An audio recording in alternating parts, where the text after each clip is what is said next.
नमस्कार, news street में आपका स्वागत है। मैं हूं आपके साथ मुनिशा सिन्हा।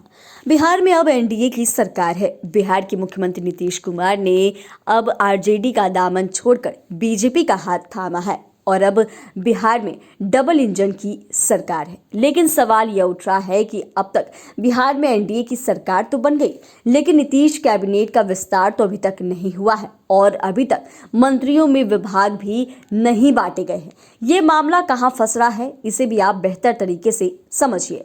दरअसल बिहार में एनडीए सरकार के गठन को अभी कुछ ही दिन हुए हैं, मगर नए मंत्रियों को अभी तक विभाग नहीं बांटे गए हैं। अब खबर ये आ रही है कि पहले नीतीश कैबिनेट का विस्तार होगा, उसके बाद ही सभी मंत्रियों में विभागों का बंटवारा होगा।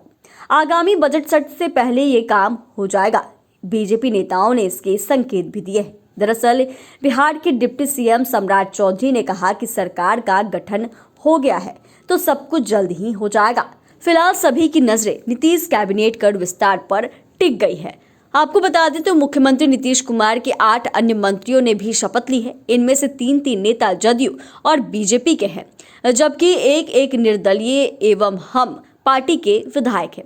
हालांकि बीजेपी के वरिष्ठ नेता का कहना है कि पोर्टफोलियो का बंटवारा कैबिनेट विस्तार के बाद ही होगा। ये दोनों का एक दिन के भीतर पूरे होने की संभावना है। माना जा रहा है कि बिहार विधानसभा के बजट सत्र से पहले नए मंत्रियों का शपथ ग्रहण और विभागों का बंटवारा कर दिया जाएगा। बजट सत्र 10 फरवरी से शुरू होने जा रहा है और यह बजट सत्र इस बार काफी अहम भी होने वाला है।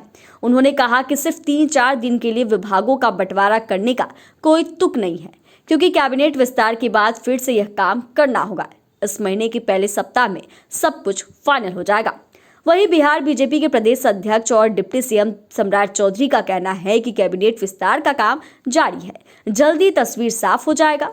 डिप्टी सीएम विजय कुमार सिन्हा ने भी यही बात कही है। सम्राट चौधरी ने कहा कि बिहार में सरकार का गठन हो गया है, इसीलिए चिंता करने की जरूरत नहीं है, सब कुछ समय पर हो जाएगा। जदयू और बीजेपी में विभागों के बंटवारे को लेकर कोई तकरार नहीं है। जदयू के एक वरिष्ठ नेता ने विभागों के बंटवारा पे कहा है कि विभागों का बंटवारा और कैबिनेट विस्तार प्रायोरिटी में है।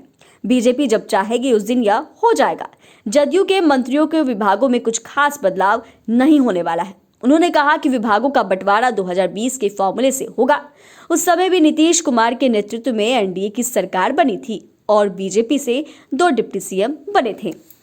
अगर 2020 का फॉर्मूला अपनाया जाता है तो नीतीश कुमार के पास सबसे प्रमुख गृह विभाग रहेगा। वही वित्त, स्वास्थ्य और शिक्षा जैसे अहम विभाग बीजेपी के पास जा सकते हैं।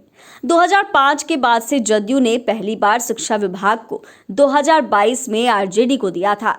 इस विभाग को लेकर जदयू और आरजेडी में तकरार का माहौल भी बना था।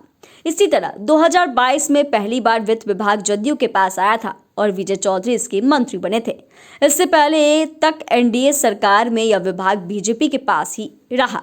जदयू नेता का कहना है कि अब बजट का समय आ गया है, दोनों पार्टियां मिल बैठकर चीजों को हल करेगी। एनडीए सरकार के लिए इस मुद्दे पर कोई विवाद नहीं है। अब सवाल यह उठ रहा है कि जहां यह देखने को मिल रहा है कि बिहार में नई सरकार का गठन तो हो गया है, एनडीए की सरकार तो बन गई है, लेकिन अब तक मंत्रियों में विभागों का बंटवारा नहीं हुआ है। लेकिन बीजेपी की तरफ से यही कहा जा रहा है कि जल्द ही इसका बंटवारा जो है वो भी हो जाएगा और यह भी कहा जा रहा है कि आगामी बजट सत्र से पहले ये सब काम हो जाने हैं। और बता दें आपको तो किस तरीके से 10 फरवरी से बजट सत्र होने वाला है और इस बार ये बजट सत्र इसलिए भी खास है क्योंकि विपक्ष में आरजेडी बैठेगी। कई सारी चीजें भी देखने वाली होगी। चैनल को सब्सक्राइब करें, फेसबुक पेज को लाइक करें। धन्यवाद।